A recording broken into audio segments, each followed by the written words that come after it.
Yes, guys. Welcome back to another stream. We got another episode of L Bins, and listen, today, guys, there's a lot to discuss. Make sure you guys are smashing up the likes. Make sure you guys are subscribed to the channel. Get yourself involved in the live chat as well, because we are going to be covering a lot of topics today. And let's have a look who's in the building, man. Let's do some shout outs. Big up to Rehan. Big up to Titan. I don't at the moment, mate. Big up to Shriverton. Foggy's in the building. Dash, Brand Holt. I ain't going to say that name, mate, but big up to you. Big up to Adnan, Section 20, Harvey, Mustafa, Steve, not really here. Nax is in the building. Big up to Shurav, Jordan, Haaland, Bufford. Big up to you, mate. MCFC OK, Musa, Muazzandil, Chris Kirk's in the building. Hopefully you guys are all doing well. Big up to Marshy, Citizen there as well. Big up to LB. Hopefully you guys are all doing well. Smash these likes up, people. Nobbins, it's an L for Manchester City, the first league loss of the season. And to be honest, mate, we can't be that surprised. It's been coming, hasn't it, with the performances that we've had this year. It's not entirely shocking that we lost. Indeed, yeah. It's I feel like, we got away with it a little bit against Newcastle in terms of like drawing that game. We got away with it against Fulham in terms of like just about winning that game 3-2. So yeah, this result has been coming. It's just, this feels a lot like, in terms of like the level of the performance, it felt a lot like the Aston Villa performance last season. I thought the Villa one was maybe a little bit worse, but in terms of like the level that we would expect from City, it's sort of up there, really. I appreciate that there are mitigating circumstances, players out injured, even players who did start, maybe they weren't fully fit, etc. But you still expect a bit more from these players, from the players who started. Maybe expect a bit more from Pep as well. And obviously credit to Bournemouth, because they were absolutely fantastic and were brilliant, and they deserve to win, of course. And as we'll discuss, they should have scored 5 goals, I think, maybe even 6. Such was the amount of chances they were able to create, but Ederson was able to keep us in it. But yeah, this result has been coming. I'm sure we'll touch on what the issues were, but and we'll have to find out whether there is actually an in-house solution to these problems, because they keep happening. They keep getting repeated. Nah, 100%. Right, let's start off. By the way, big up to Foggy as well for coming in with a 5 gifted, always supporting the channel, man. I appreciate you, Foggy, mate. W's in the chat, guys. W's in the chat. I want to start off, right? Let's just get this over and done with. Let's just start off with Kyle Walker, mate, yeah? Because there's been a lot of talk on Twitter about Kyle Walker over the last 24 hours, 48 hours. Some of it has gone way extreme. Like, you've seen it. Everyone's seen some of the stuff that's been said about him and some of the photos and all that kind of shit. This is for me, on his day, he was the greatest right back the Premier League's seen, in my personal opinion. However, if we're being honest with ourselves, and listen, some of you are not going to like this conversation, right? But we're going to have it anyway.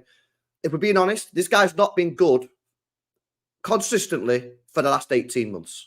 That's just the truth of it. Whether you like that or not, yeah. Whether you want to defend him or whatever, that's the truth. He wasn't good last year, and so far this year, he's not been good either. Now, I've got to say this. I don't think he was particularly good against Bournemouth. I thought there was many mistakes throughout the whole game. However, and some people are not going to like this as well, but I'm just going to tell you what I give. I'm not going to do no agendas on this show today. I think Pep's got to take some of the blame as well, because he come out after the press conference and said he's not trained for the last 18 days. So why is he playing a football match if he's not played for the last 18 days when Rico Lewis is clearly fit, because he was on the bench and come on for the last 20 minutes anyway? So you can't even say, well, Rico Lewis wasn't fit, because why did he come off the bench? So that, I think, yes, Kyle Walker's poor again. Yeah, poor again. And he's not been good for this season or last season. But why is Pep Guardiola starting him when he's not trained for the last 18 days? That's got to be some blame there. People say, oh, well, Rico needed a rest. Well, I'll tell you what you should have done then. Yeah, played Rico against Bournemouth and then played Walker against Sporting Lisbon on Tuesday, Wednesday, whenever it is. Yeah, because then Walker can actually have a couple of training sessions. That made no mistake. No sense to me why you play someone who's not trained in 18 minutes, in 18 games. So I don't know what your take on that is, bro. Like, obviously, Walker's been poor for the last 18 months, but I really don't understand why you played him, Pep. Yeah, we obviously don't know everything. Like, for example, I was like screaming, why isn't Savio coming on? Why isn't De Bruyne coming in on me? But they're on the bench. They should be fit to come on. Maybe there is like something more that we don't know, or maybe they just aren't fit to come on despite being on the bench. I don't know. But it is a weird one. Just on Walker, his time, he will you know, hopefully it's not a very nice way to put it, but for his sake, I think he should realistically be leaving at the end of the season. I think that his usefulness to City has reached its end, to be honest with Can I you. ask you a question? Do you think that there's a potential chance that he might go in January? Because this isn't healthy, man. I can't lie, bro. Like, this guy's getting cooked every single time he plays at the moment. Yeah, he's having a bad game, right? And he's getting absolutely rinsed online. Now, people say, well, they shouldn't be rinsing him on, like, whatever. But that's what's happening. This isn't good for him. Health-wise, like, is there a chance that City just say, you know what, just go in January, we get someone else in January? If that player is available in January, then I think that would be best for all parties. Yes, that would be best for City, obviously, because we needed an upgrade in the summer, in my opinion, and we didn't look to strengthen that area of the pitch, because having Rico Lewis and Walker as your only right back options, out and out right back options, aren't good enough, in my opinion. That's why I wanted another player in the summer, or Walker replacement upgrade. I said the same thing. Yeah, and if that player becomes available in Jan, then for his sake, as you say, for City's sake, for everyone's sake, then yeah, absolutely, that is what we should be looking to do. I just don't know who that player is. I don't know who is available anymore. The player I wanted, I think, is now moved to Saudi, so it's not. Well, who was that? I wanted Simicon, who played for Leipzig, because he can play right back and centre back and can push up to right wing if needed. But I believe he's gone to the Saudi league now. So yeah, you know what? I feel sorry for Walker in a bit of a way, because like, I just don't think he should have been here this summer. I think he should have been sold in the summer, man. You know what I mean? He had a terrible year last year. What anyone wants to tell me, he was awful last year for the large part. And you know, Rico Lewis clearly getting more and more trust by Pep Guardiola. To be honest with you, was it not always going to go this way? And he's just getting rinsed every time he plays. The fan base is just going in on him. You know what I mean? And I get it to a certain degree, because he's poor. You know what I mean? But at the same time, it's just like, this is the danger about keeping players too long. And this is the danger. And obviously, we've got this thing with Kevin De Bruyne. If this ever happened to Kevin De Bruyne, it'd fucking kill me, man, to see De Bruyne getting this sort of stick, because for me, he's the greatest player that's ever played for the club. But to a certain degree, not the same. This kind of happened with Yaya Toure towards the end. You know, when Yaya Toure in that final year, and let's be honest, he wasn't great, was he, in that final year? No. The guy could hardly move. He got a lot of criticism. Now, it didn't go as far as this, but that's probably because he was in midfield. So he's not like costing you goals or whatever. You know, it's more obvious to see with Walker, because like, he's not stopping crosses and then they score or whatever, or he's giving the ball away too easy from the back and it's putting us under pressure. So it's more obvious, more easy to see. But this happened to Yaya Toure, and there's probably other names that it's happened to. And every club goes through this, by the way. It's not just City. Do you know what I mean? I think even maybe Gerrard in his final year at Liverpool had a bit of a tough year. You know what I mean? And that's what happens if you keep players too long. But for me, it's just not looking good. And I just don't understand why Pep started him when he's not trained for 18 games. I mean, you're almost hanging him out to dry in a way. You know what I mean? Especially when Rico clearly was a bit able to play, because he come off the bench. So listen, yeah, at the end of the day, Walker, this is his last year. We all know that. You know what I mean? Will he go in January? I think if you can get rid of him in January and buy a new right back in, I think you're going to have to, because at the moment this is just not working, and it's every game it's making mistakes, or it's just not even looking good. And you know what's scary, Nobbins? Yeah, I like listen to what I'm saying here as well, chat, because some of you didn't get this right.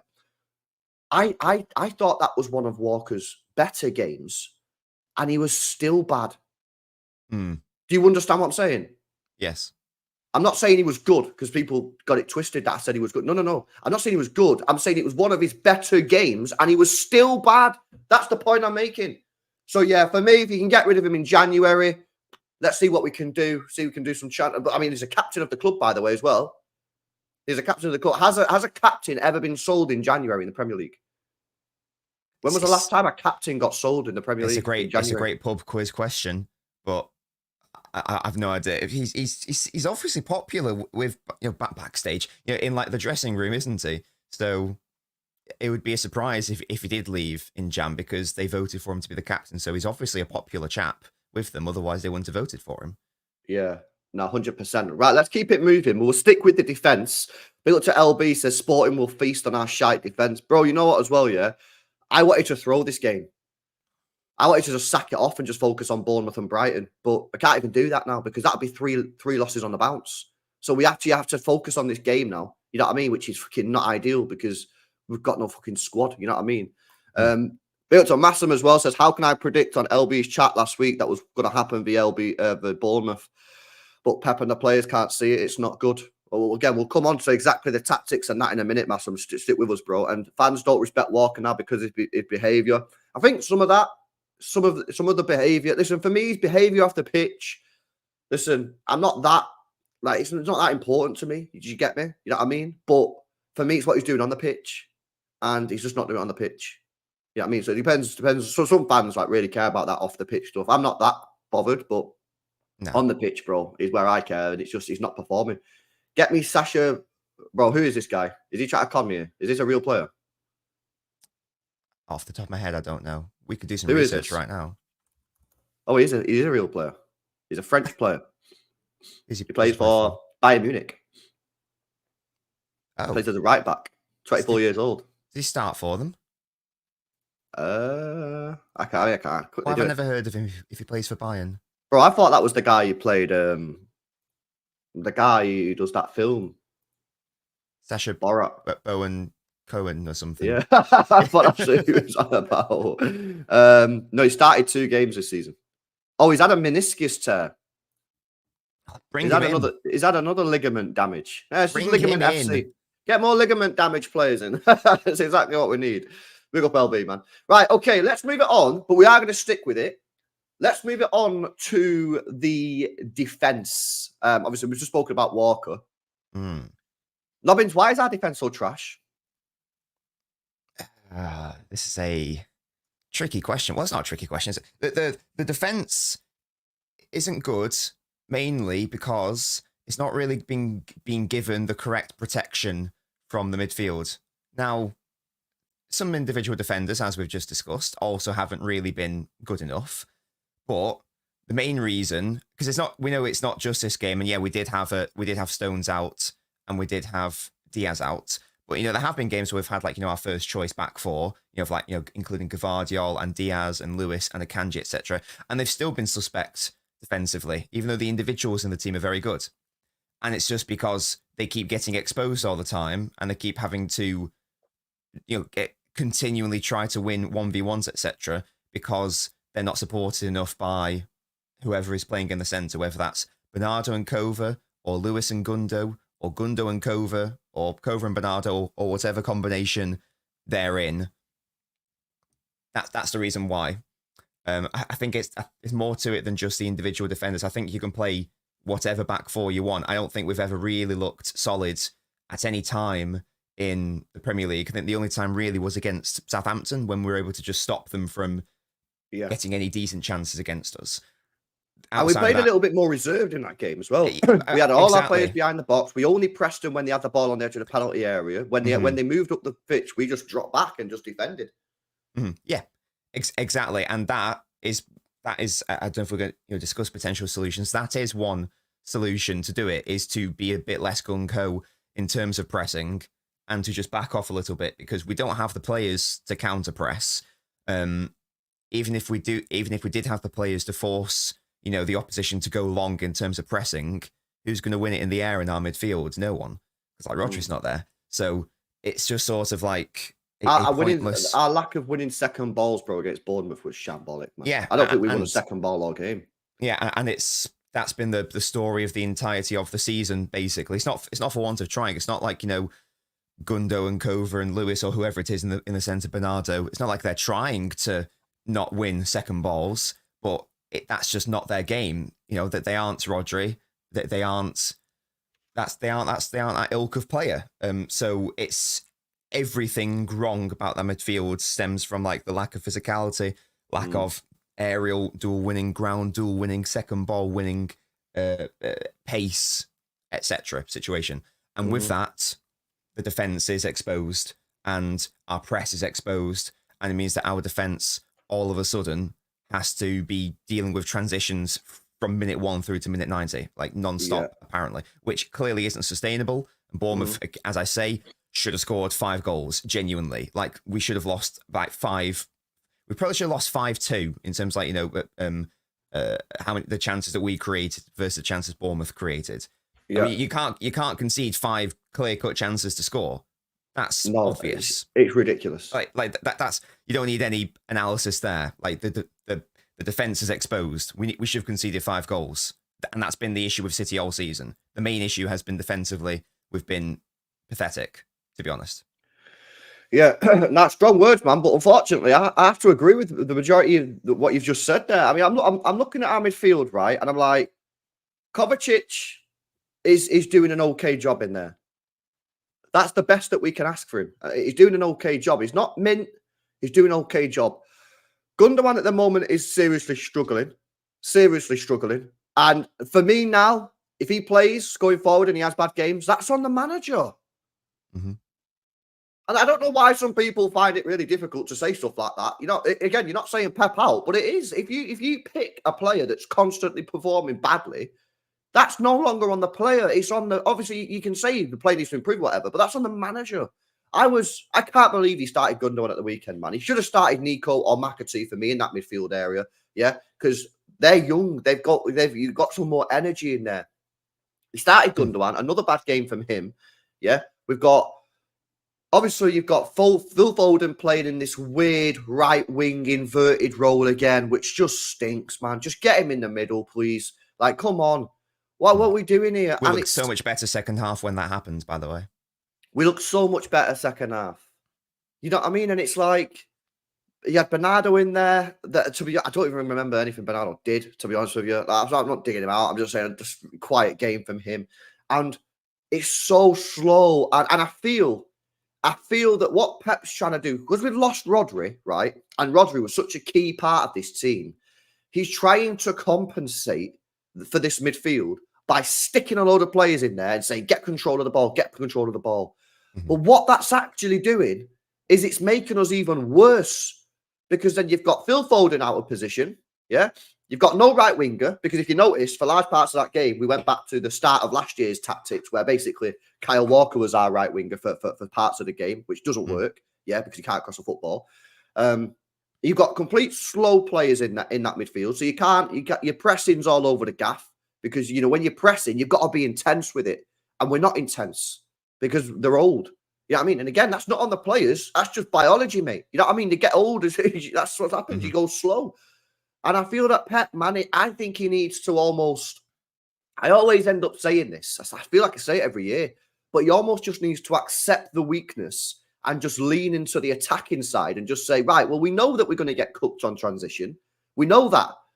But there's not much I can do. We'll come on to if there is something we can do.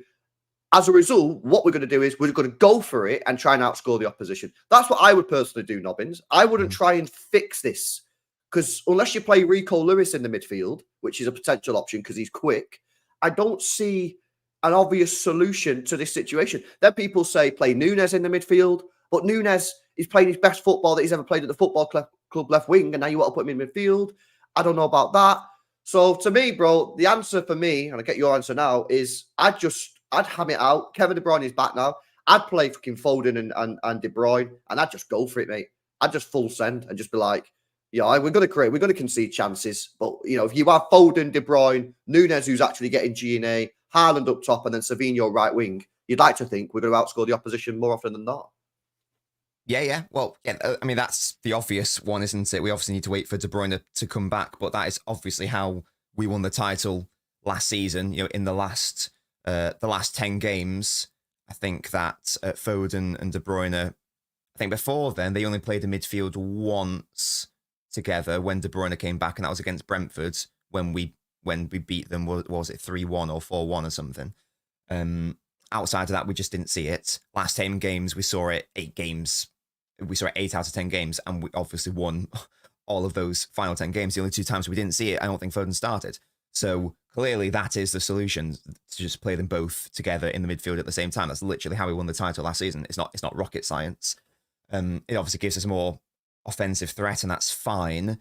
But again, the reason why we lost against Bournemouth, it has nothing to do with our attacking potency or chance creation. It's also not the reason why we struggled against Fulham. We scored 3 goals against Fulham. The issue is that we keep conceding ridiculous chances on the counter attack. In terms of in-house solutions, the only one that we have in-house to stop that, outside of changing the setup entirely, is to move Núñez centrally. That's the only way in which you can do that, or promote an academy player. But I don't know how likely that is to happen. He's not going to play an academy play. He just isn't, is he? You know what I mean? Because if he was going to do that, he would have done it already. I would have started Nico O'Reilly in the middle. I would have started him there. I think he's physical, so he can get stuck in. He's tall. That will help us on set pieces and win aerial duels in the middle of the pitch. He can carry the ball. I don't know how good he is. You know what I mean? We're not going to find that out. I said this. You're not going to find out how good these players are until you throw them into the deep end in a Premier League match. You know, you're not going to find out. You're not going to find out what's going on against Bratislava. You're not going to find out what's going on in the final 20 minutes of a football match. You've got to throw these players in.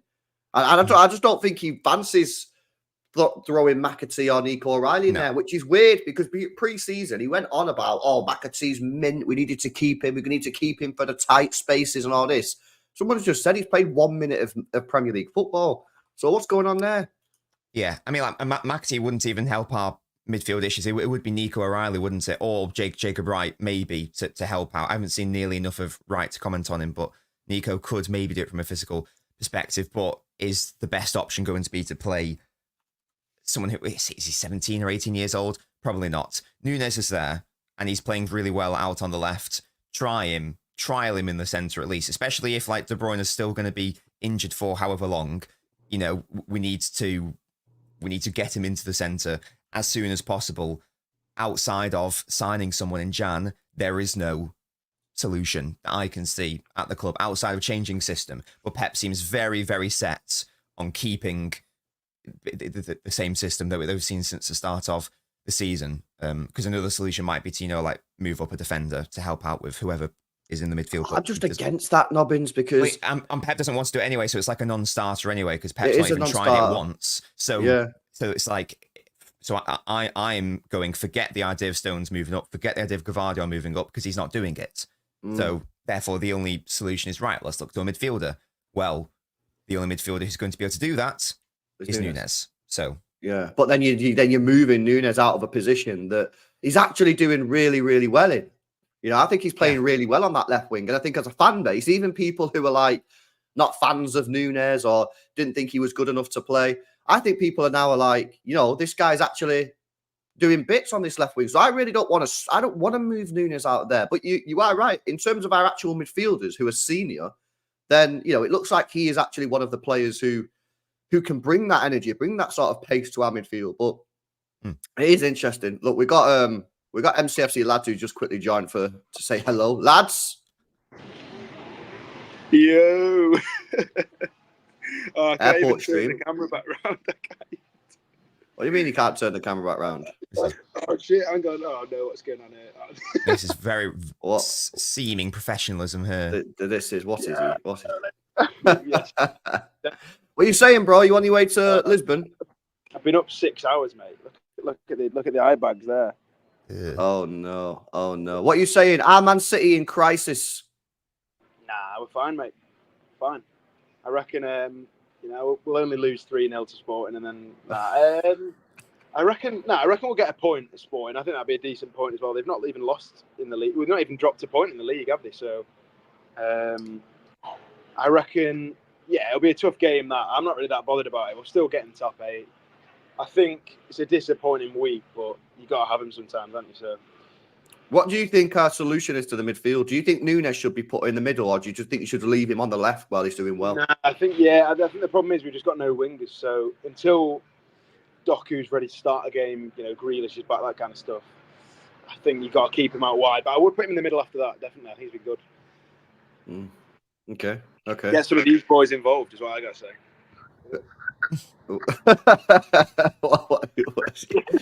Oh, this guy, honestly. All right, bro. Well, enjoy your trip, man. Safe journey, yeah? See you in a bit. Nice one. Big up, man. Bye. Big up. Little IRL airport stream there. Yeah, listen, it's difficult because, of course, the squad is massively stretched. This whole injury situation is so confusing. I can't lie as well. Pep wound me up even more. He said that Kevin De Bruyne could have played the last 10 minutes, but then he didn't play him. Yeah. So it's like, if he starts Kevin De Bruyne against Sporting Lisbon, Nobbins, I'm going to be a bit frustrated. Oh, yeah, I am same. going to be a bit frustrated if he starts him against Sporting Lisbon, man. Because for me, yeah, I put this on Twitter. Some people disagree.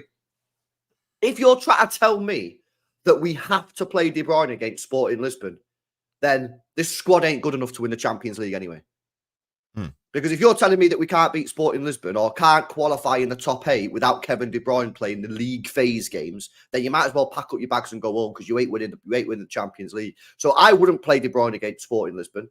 Yeah. But why on earth De Bruyne was able to come on in that last 10 minutes. This is Pep Guardiola's words, and then didn't, even though we're losing the game. From that, it's just baffling, man. Honestly, I'm a bit confused about everything that's going on with all these injuries at the moment. 1 minute we're being told players are 2 weeks, 3 weeks. Next minute, he's on the bench, but then he's not coming on, even though we get told he could have come on. These injuries are killing us, man. They're killing us. Yeah. I don't know what he means by he could have played. Does he mean he could have come on, but I didn't want to risk it? Because I don't know the full. Well, then why is he on the bench? Well, exactly.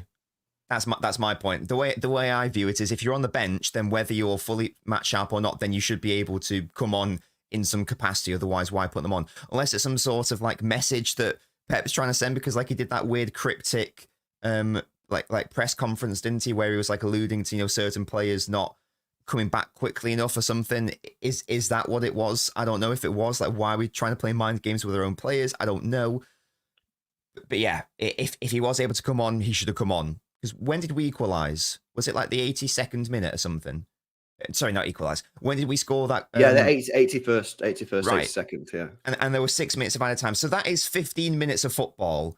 Now, we know that, if you bring on creative, more creative players, like, Savio, I think he should have come on at halftime if he was able to, and De Bruyne, in 15 minutes, you never know what can happen. Maybe they can help out the team. Maybe they can help us get over the line. I mean, as it was, we should have scored an equaliser, sadly, but we didn't. But, you never know what's going to happen. So I just don't really get, despite the fact that we should have equalised anyway, they can go, oh, well, it didn't matter because we should have scored the goal regardless. I don't really get what the thought process is. I don't really get what the thought process is of not bringing him on, because you don't go, oh, I'm not going to risk him, but why start him on the bench? It's a Premier League game. It's not like it's, the League Cup where he didn't bring on Haaland. Fine. It's a League Cup game. He doesn't care enough, whatever. It's Premier League. We need the points. I know. That's why I was confused. And like I say, if he does play against Sporting Lisbon, I'll be baffled at that. I'll be completely baffled, because I'm like, yo, Bournemouth, when you're losing 2-1 in the Premier League, especially given the fact that Arsenal just lost, yeah, is more important than the Lisbon game, especially when you got 4 more matches after Sporting Lisbon. One of them against Feyenoord and one of them against some other team that we should be dusting. I think it's Bruges. So for me, that is just insane. You know what I mean? And I just feel that, like, at the moment, now obviously I get it. At the moment, this squad is stretched out. Yeah, we're getting this squad is stretched and it's difficult. Right? I get that we're under pressure. The squad is strained because of all the injuries and they're being pushed to the max. But at the same time, I just think we're making silly mistakes, silly errors on the pitch. I think Pep's making silly errors in terms of team selection or tactical setup or whatever. And that's just my opinion as a fan. I'm not saying I'm right. I'm just saying that's my view as witnessing what I'm seeing. And I just think if you just make a couple changes, it'll be, we can improve. And, it's just weird, man, because I just felt like we would have beat Bournemouth, man, at the weekend, bro. That would have been huge. It would have been absolutely huge, especially because Arsenal lost. And it's just so frustrating, man. Guys, smash these likes up if you've not done so already. We're currently on, how many likes we got on? 115. We're on 115 likes, which is quite funny. Smash these likes up. Make sure you guys are subscribed to the channel as well. Subscribe to Nobbins, link in the title of the stream. And he'll have a video coming out this week. I'm sure of it. I will, yes. I'll be it won't be like a specific Bournemouth analysis video, but it will be like a sit down, big edited, what's the main issue with City this season sort of vibe. It'll be a good one. Okay. What else can we speak about in this situation? A lot of people are getting onto Foden, saying he needs to improve. For me, I'm at this point now with Foden, yeah? If you play him in a weird position, I ain't criticising him. It's clear to me it's clear to me that this guy needs to be playing in the middle, central position, not this weird right wing inverted, not weird left wing inverted. Get him in the middle where he plays his best football. If he does that and plays poor, I'll criticise him. It's just, I've seen him now for years. You need to get him in the middle, man. So for me, I'm kind of like, I'm not fully on board with the Foden criticism, to be honest with you. I do think he needs to do it slightly more. I think he needs to get himself more involved. But I don't know. What's your take on the Foden criticism, man? What, based on the game against Bournemouth? A lot of people said he was crap against Bournemouth. I had him in the top 3 players on the pitch. A lot of people are idiots. Woo! Explain. If you're doing it based off the game against Bournemouth, I mean, he was objectively our most creative player, whether out on the wing or centrally. So I don't really know what's happening there in terms of. A lot of people didn't like. Chat, let me know in the chat. Did you like his performance or not? I thought he was good. I thought he was top 3 players on our team. I thought him, Núñez, and Gavardio were our best 3 players. I totally agree with that, 100%. Yeah. Even out, and I agree. Even out on the right. Sorry, I agree that I don't want him out on the right. Sorry, but the crosses that he was putting in that first half from that right hand side, Haaland needs to do better with. To be honest, in the second half, we touched on we looked so much better in that second half. Why do we think that was? Thinking emoji.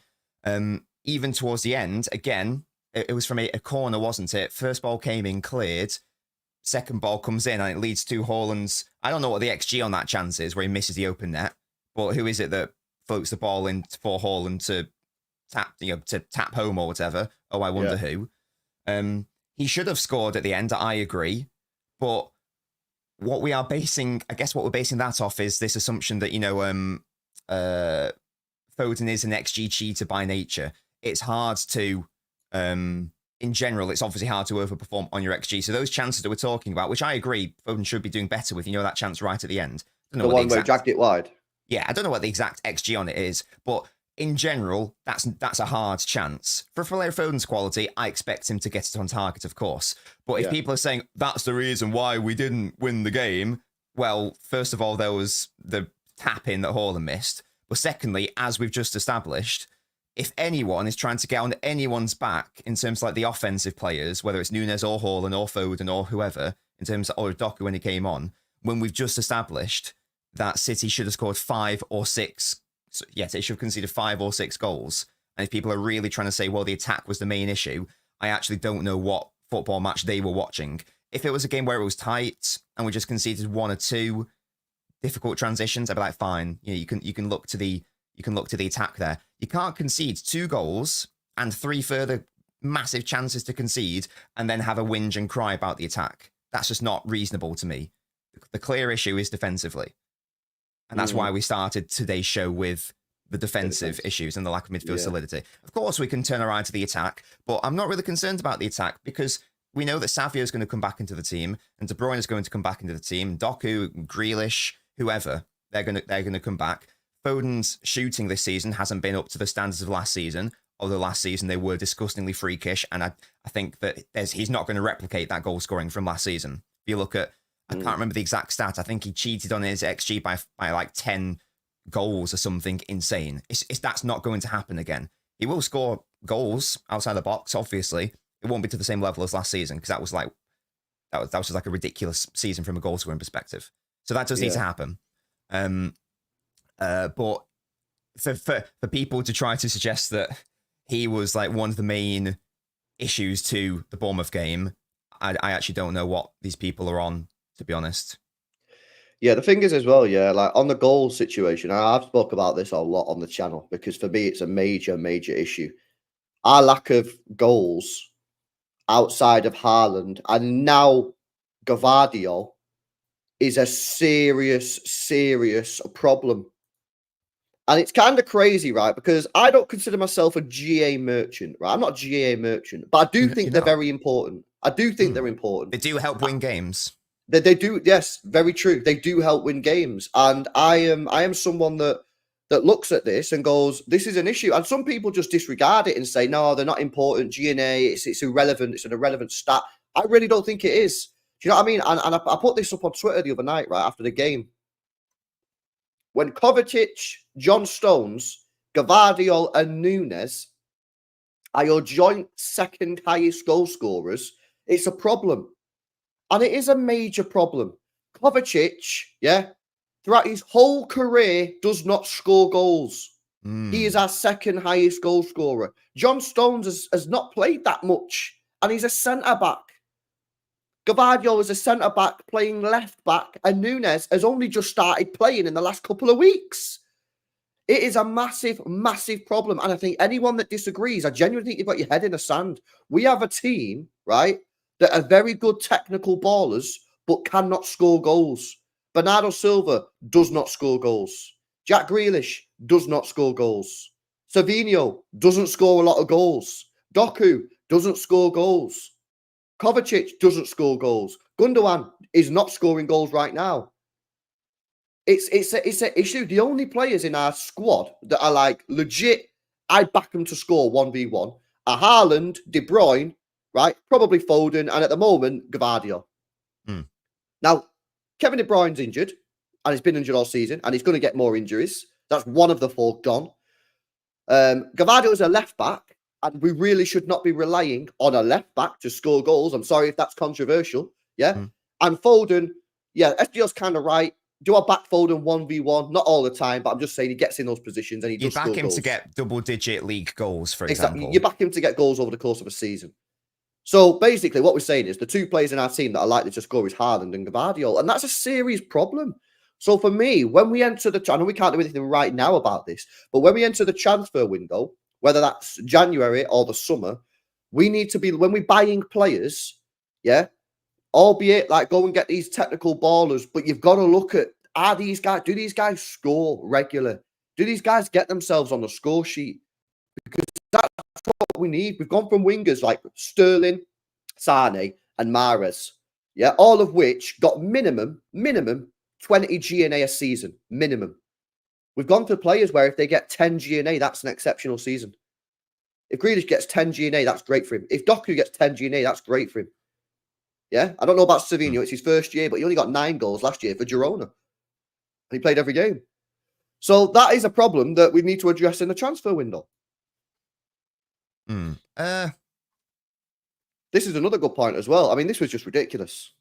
I listen, me personally, I didn't have a massive problem with the transfer window. I thought as a short-term solution, it's fine. You're kicking the can down the road, yeah? You're going to have to go out at some point and spend some big money on that midfield. But I thought for a season, it's not the end of the world. The one problem that I had with that, not signing a backup striker, for me, was just ridiculous. Or at least someone in the attack that could like do the like the attacking mid striker role. I mean, that was just stupid. That is just stupid. So go on, sorry. No, I think that I do think that long term the offensive issue isn't as bad, to be honest, as the defensive concerns that I have, because the offensive issues can be addressed for me. It can be addressed by, again, Foden hasn't scored yet in the league. He's obviously going to get at least 10 goals in the league this season. Like, that's just going to happen. He's actually, in De Bruyne's absence, had to become more of a creator in the past few games, and the expected assist numbers illustrate that. Like, he's topped the charts in respect of expected assists per 90, for example. I think he's already in the top 5 outright. He's only started 2 games in the league. So Foden's had to, by definition, become more of a creator. When De Bruyne comes back into the side, I expect Foden's role to him be allowed to be more of someone who's concerned more about scoring than creating for others. I do think Savio is going to get double-digit league goals. I think that he just needs to get his first, and then that would be like the monkey off his back, and I think it'd be fine. De Bruyne coming back as well, we know he gets goals. The question for me is, who else will step up in respect of, goal scoring? Obviously, it was Foden last season. We know he's going to do that again this season. So the question is, who else is going to step up? So I do agree someone else does need to do that. So far, it's been Gavardio. Is it sustainable to ask your left back to do that across the entirety of a season? Probably not. So I am looking to one of Grealish. I'm a big Grealish fan, but I am looking for him to chip in. I'm looking to Grealish. I am looking to Doku. I am looking to, one of Kova, Gundo, Bernardo, those sorts of players. Our other injured players, when they come back, who else out injured? Oscar Bob. I think that he is a player who could, get some goals as well. So that's what I'm looking for. One of those players to, again, maybe get 10 goals or so, or close to it. That sort of thing. I don't know if that's realistic, but yeah, long term, if it continues, it will be a problem. I just really think that when the players fully come back, again, when players like Savio get their first goal, I'm a bit hopeful that they will then be able to kick on therein. But you are spot on. We do need someone else who hasn't yet stepped up to step up. Yeah, no, 100%, 100%. Let's have a look at some of your guys' comments on this. It's either going to be Savio, Doku, or Foden, says Kartik.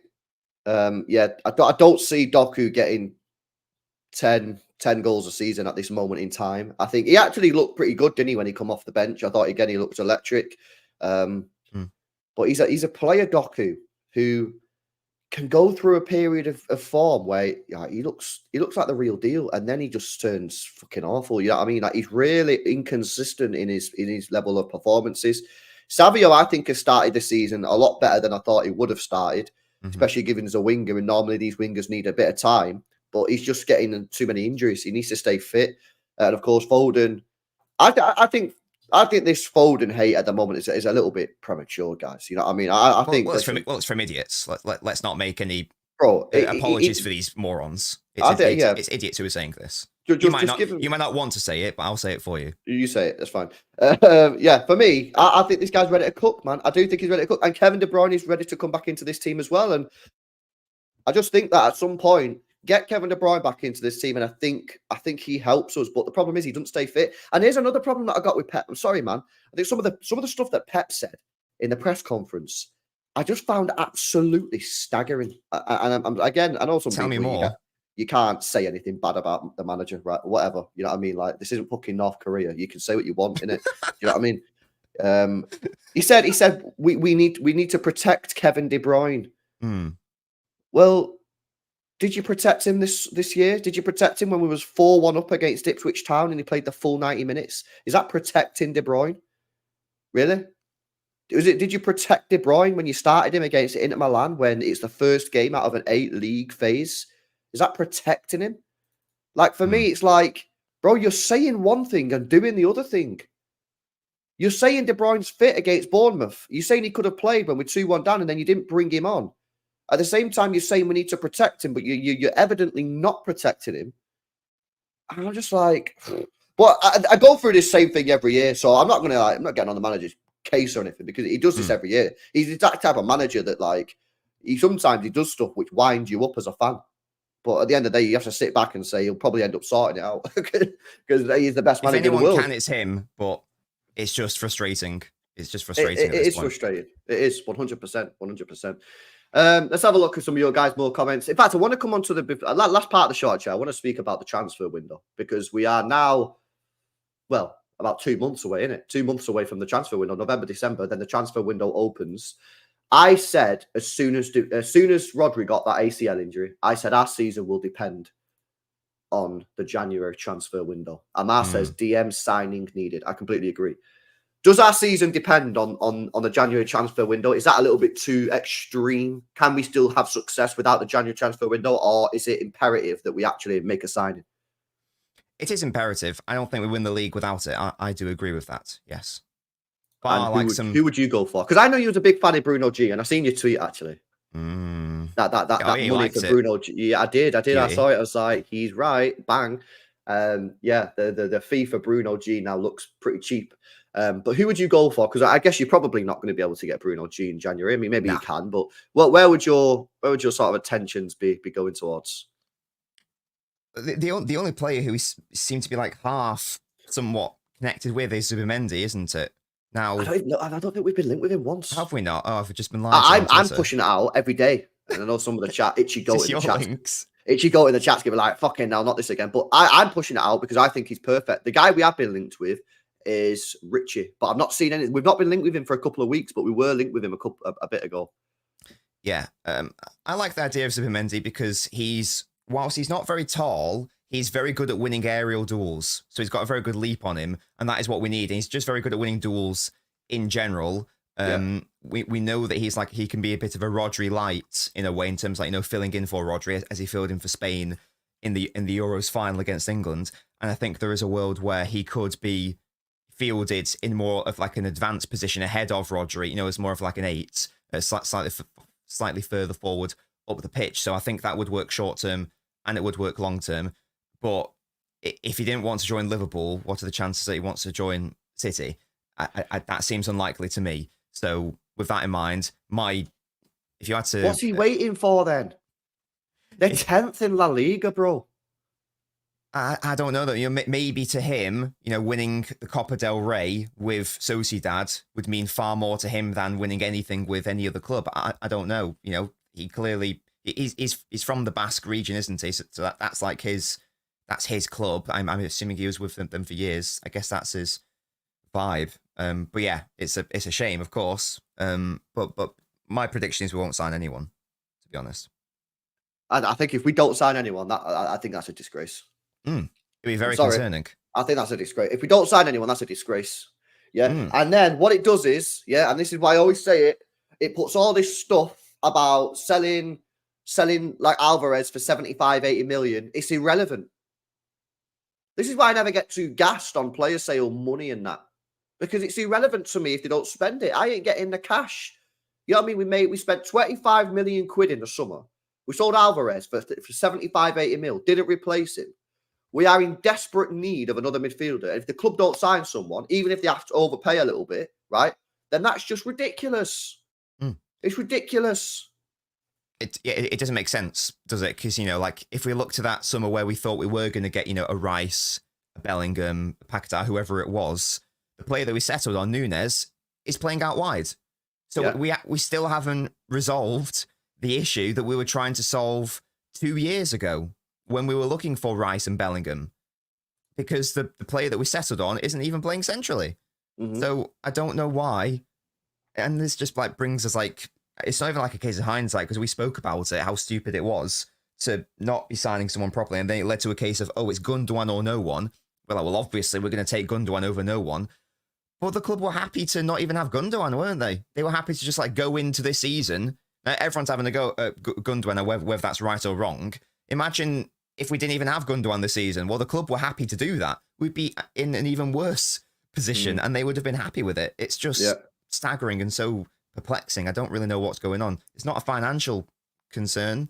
We can spend a load of money. Unless they think they're getting done for 115. Which people don't like to hear, but if the club think, I know the club is saying one thing, but they also might be thinking another thing. Sure, but in which case, why are you working to extend some of your top stars? Why are you looking to expand the Etihad and add a hotel onto the campus?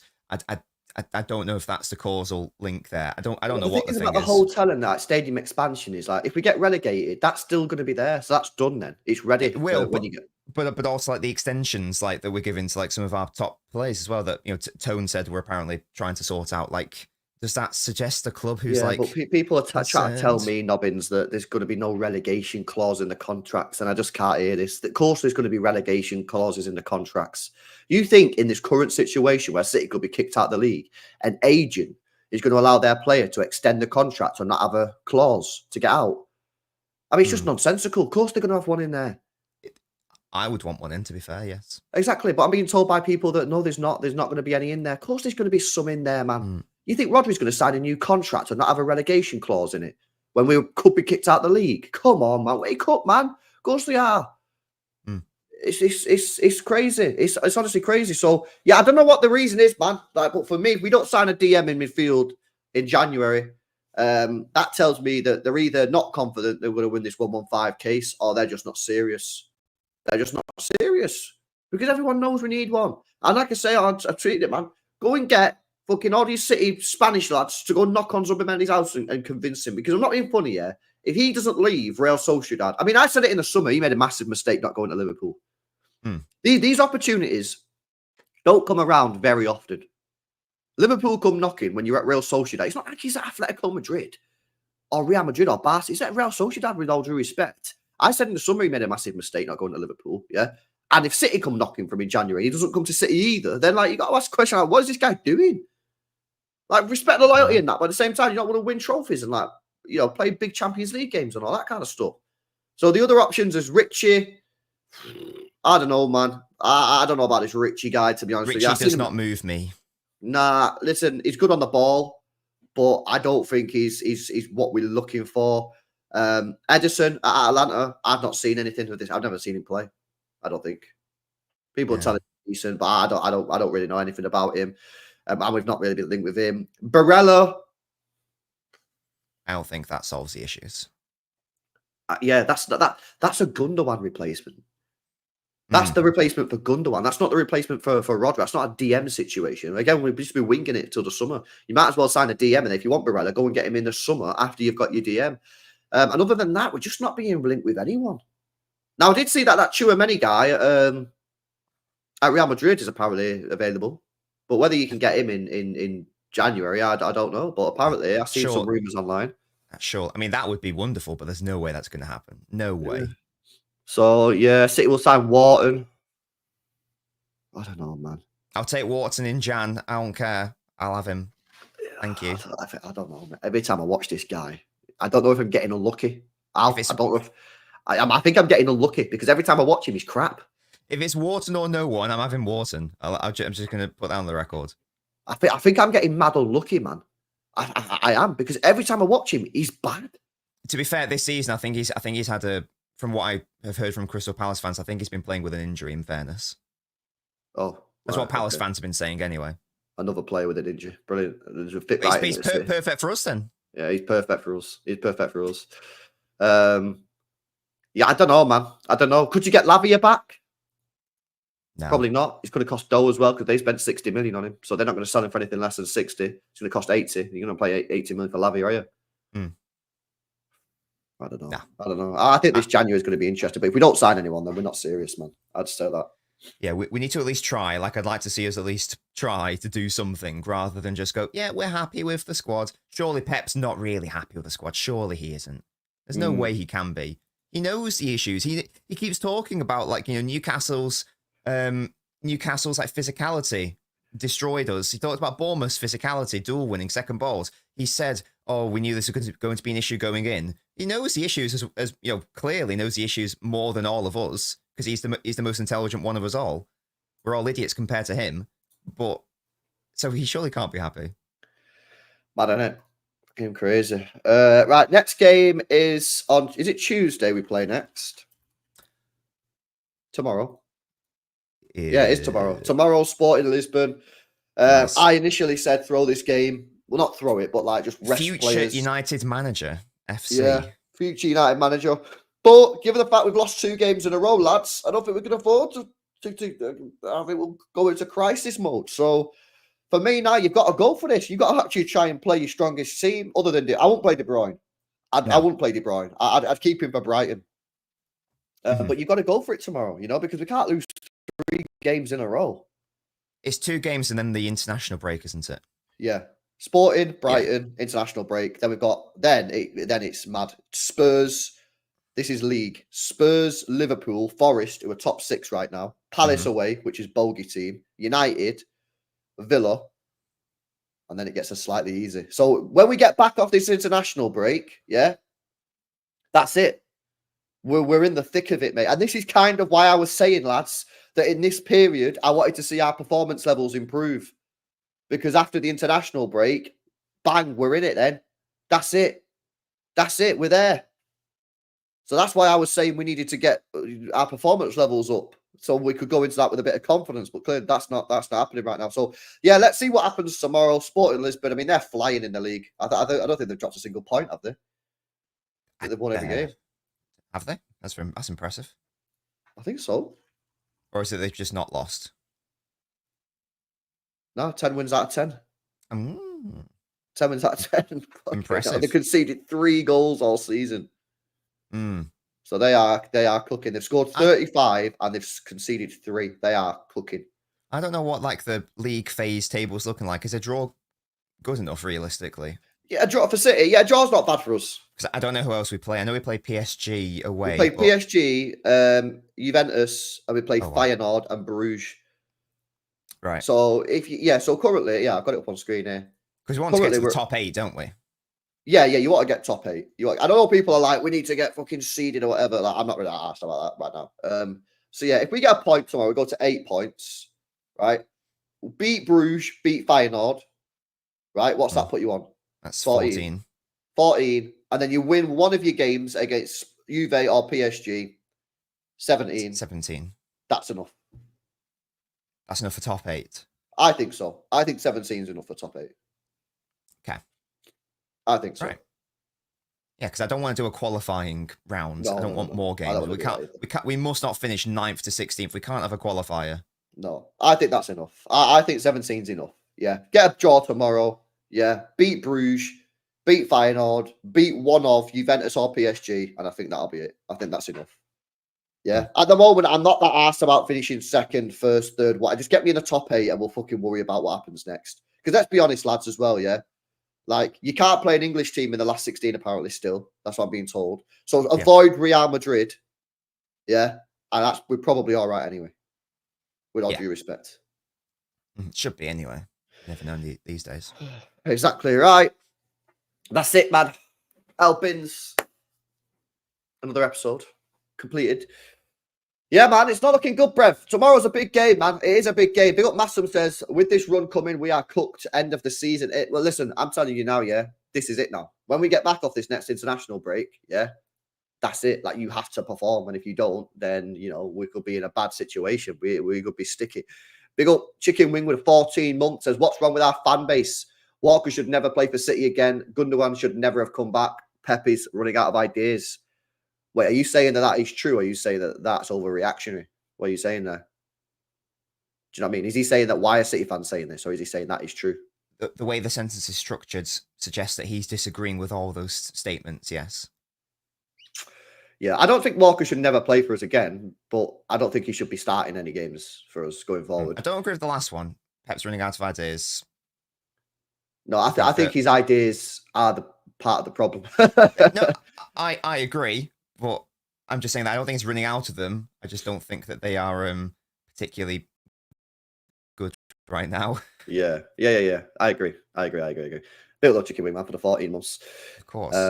Right, there we go. Big up you guys, man. Smash up the likes. Make sure you guys are subscribed to the channel. I'm on with Saeed in an hour, which should be fun. At least fucking a couple of the other teams lost, you know. Arsenal lost, which is decent.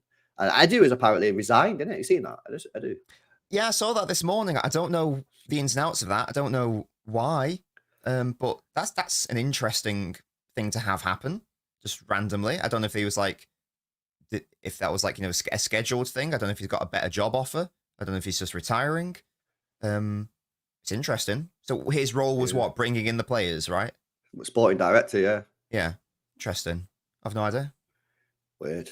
Right, people, big up, man. I'll see you in an hour on Saeed's channel if you're going to be there. If not, I'll be back later on tonight with another stream. Smash up the likes. Make sure you guys are subscribed. I will catch you in the next one. Peace out.